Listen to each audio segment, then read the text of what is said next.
Hello everyone, Squid Baconator here, ready to go over Season 5 of MLP. Alright, so, overall I don't know how I'm going to feel about this season, if it's better or worse than Season 4. Okay, I'll at least say it's on the same level as Season 4, but I don't know if it's better. So hopefully, after I go over all the episodes, hopefully I'll be able to get an understanding of my full opinion on the whole season in general. And also, I'll just let you guys know that this whole video thing will be in a couple parts because mainly I really don't want to use my shitty webcam on my computer, and this iPhone only records 10-minute videos, 10 minutes. So this will be at least in 2 or 3 parts, so I'm going to go through this pretty quickly, so try to keep up. Alright, Season 5. Now, I'm going to go over the 2 bad episodes in this season first. And that's right on par with Season 4. I think that only had 2 episodes that I thought were bad. And the same with this season. However, this will inevitably piss people off with my choices. So, what do we got? Well, first up, what about Discord? A very love it or hate it episode. You either find it pretty entertaining or really boring. I find it really boring. It's just not funny at all, and that doesn't help with the predictability. It's just the jealousy plotline done to death. It's each step by step and nothing original about it, and since it's not entertaining enough, the predictability is really in front of you. It won't go away, and I really hate how it ends. It just really doesn't work with how Discord just feels like he's going back to his mindset and Keep Calm and Flutter On way back in Season 3. That's how his mindset feels like, and I could easily predict how that was going to do that, especially since this episode was not subtle with hinting at how this was obviously a plan to Discord's all along. It was not subtle in the planning of hinting of it. And now, the one that will inevitably piss everyone off. Thanks for the memories. Yes, I still hate this episode. I still consider it one of the most overrated episodes of the show, the worst episode of Season 5, and one of the top 10 worst episodes of the whole show. Not in the top 5, but it's close to around number 10 spot for me. Why? Because I hate everything about it. Other than a handful of things, like the song is alright, and there's some decent animation, I will give credit for that.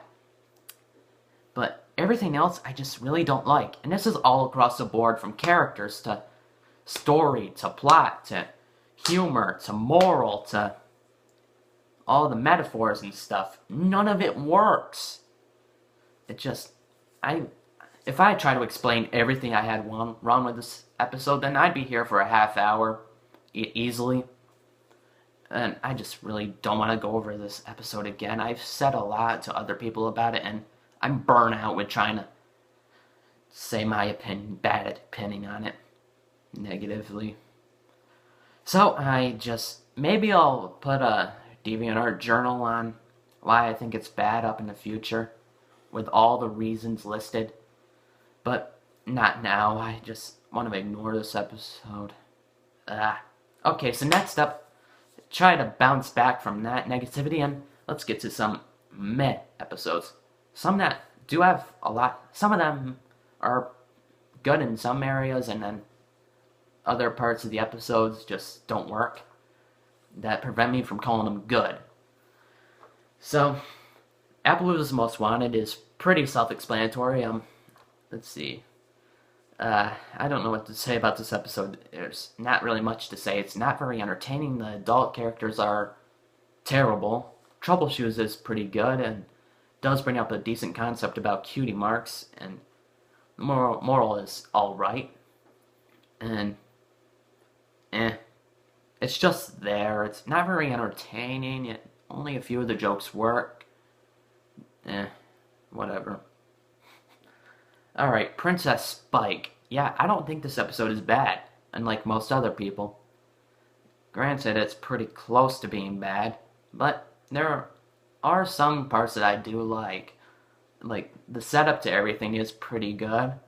I like seeing all the background ponies get screen time and whatnot.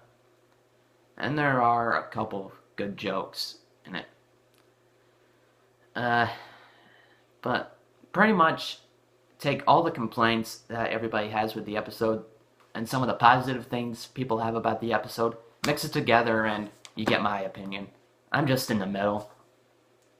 And next with the meh side, Brotherhood Social. Okay, I will give this episode credit.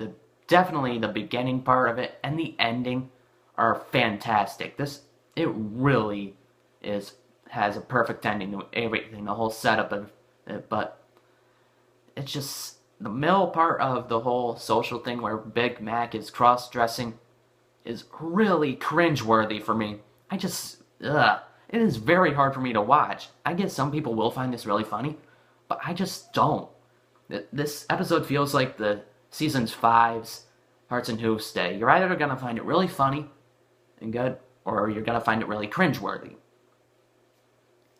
Now, I will give credit. There is a couple good parts in that middle section of the whole social part that are good. But other than that, that's just what's holding it back for me. All the cringeworthy moments, just hard to watch. But there is definitely a lot of heart put into this episode, and I gotta give credit for that.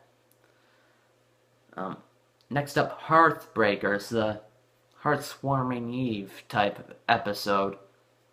I really wish I liked this episode more than I do. It's just, there are some good parts about it. The whole Big Mac and that one Shy Pony of Maud's family shipping is kind of cute, and I like seeing Maud again, and there are a couple good moments, and it has a decent moral and whatnot, but it's just not very enjoyable for me. It's like, not much of the humor worked. I was kind of bored by it. It just, I don't really know what to say. It's kind of like the Heartwarming Eve episode from Season 2. It's just there. It's not bad by any means, don't get me wrong. It's just there. Alright, Scaremaster. Okay, well, this is kind of like Brotherhood Social, where the first setup to the whole thing and the wrap-up and third act to it are very good, but the middle, has a lot of flat humor, and it feels like it's just repeating the same joke over and over of Fluttershy not being able to enjoy the holiday and all the other ponies not liking this whole thing that's going on with Fluttershy. And it does have a good moral, but it's just the middle part, too flat, too boring, too repetitive, and just doesn't really go well with the rest of the episode, where the setup is great, although I don't think having Fluttershy's whole safe zone type of thing really works for how she's developed. It feels like her character is sort of going backwards with that scene at the beginning. And that's the rest of the Met episodes, and now we get to the rest of the season where it's good. I'm running short on time. Remember that 10-minute time frame? So I'll get started at the beginning of the season, and then I'll come back to the second part. Cutie Map. This is the last episode I'll go over. Very good at the premiere. Definitely. I don't really have any problems with it, and it definitely doesn't deal with some of the same cliches that we've gotten in throughout most of the other premieres and finales. It is like the other ponies of that one village, sort of solving everything at the end. And Starlight Glimmer is a pretty good, intimidating villain, and I did like seeing her return in the finale, which I will get to next part, because I am short on time. So overall, Cutie Map is a great start to this season. Was a great start to the season, and I will get to the next episodes next time.